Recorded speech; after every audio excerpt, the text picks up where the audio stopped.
Item, SCP-963. Object Class, Euclid. Special Containment Procedures, SCP-963-1 is to be given into the care of a current D-level operative, as well as personnel classified as Dr. Bright's assistant. This assistant is to be chosen by O5 for loyalty to the Foundation, as well as psychological stability. SCP-963 is to be attached to the subject's forehead or the back of the subject's hand using a suitably strong epoxy. SCP-963-1 is now hung by a chain from subject's neck.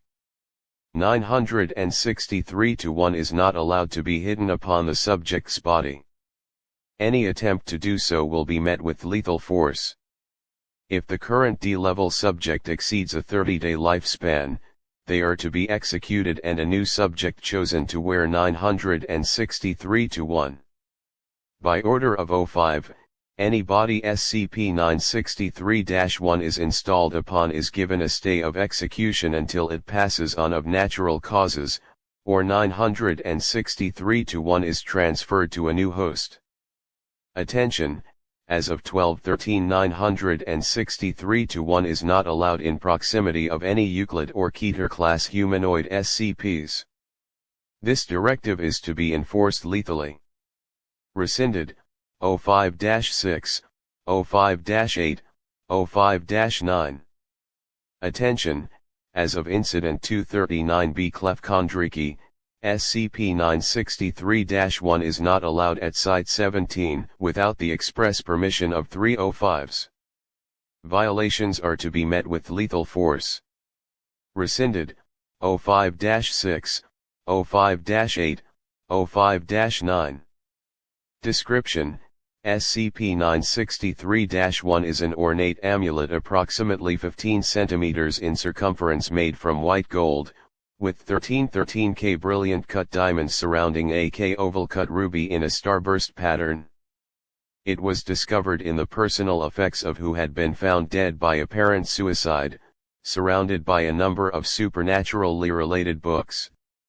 Our agent in the area found that 963-1 was incapable of being damaged and brought it in according to Protocol XLR-8R. Dr. Jack Bright I, a junior staff researcher of good standing, was assigned the responsibility of researching SCP-963-1's capabilities, and granted access to redacted. Later that year, SCP-076-2 broke Containment C Document 076-2-19A, leading to redacted deaths and casualties. Dr. Bright was transporting SCP-963-1 by hand past SCP-076-2's containment unit, and was among the first KIB killed in breach. Approximately days later, D1-113, tasked to clear the area of rubble, discovered 963-1 among the wreckage and picked it up. An immediate, noticeable change came over D1-113. Interview follows. Interview log X, date. Could you please tell me your name? D1-113, it's Jack Bright, you damn well know it is. I believe you are Tom Higley, working for us as part of your life sentence. D1-113, don't be ridiculous. I couldn't possibly be. SCP-963-1 is removed at this time from D1-113's possession. A further MRI shows that D1-113 ceases all higher brain functions. 963-1 is returned, upon which brain function returns.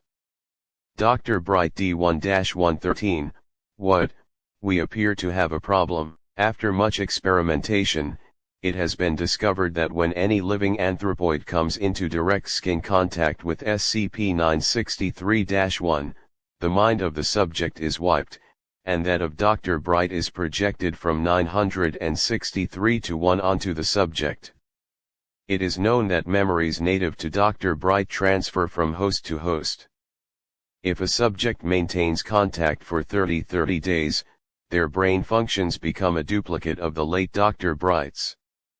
If 963-1 is removed after this time period, the subject retains an independent copy of the consciousness of Jack Bright.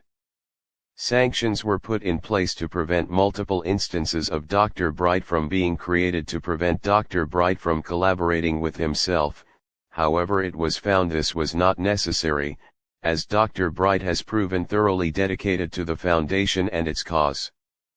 Dr. Bright himself has performed extensive experimentation on SCP-963-1, with the express desire for release from it.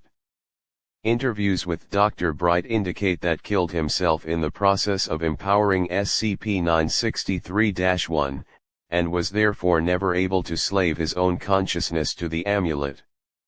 Dr. Bright hypothesizes that he accidentally activated 963-1's power by being killed, instead of killing himself as the original creator had done. Entry regarding SCP-963-2. On, orders were given by O5-9 to attempt to replicate SCP-963-1.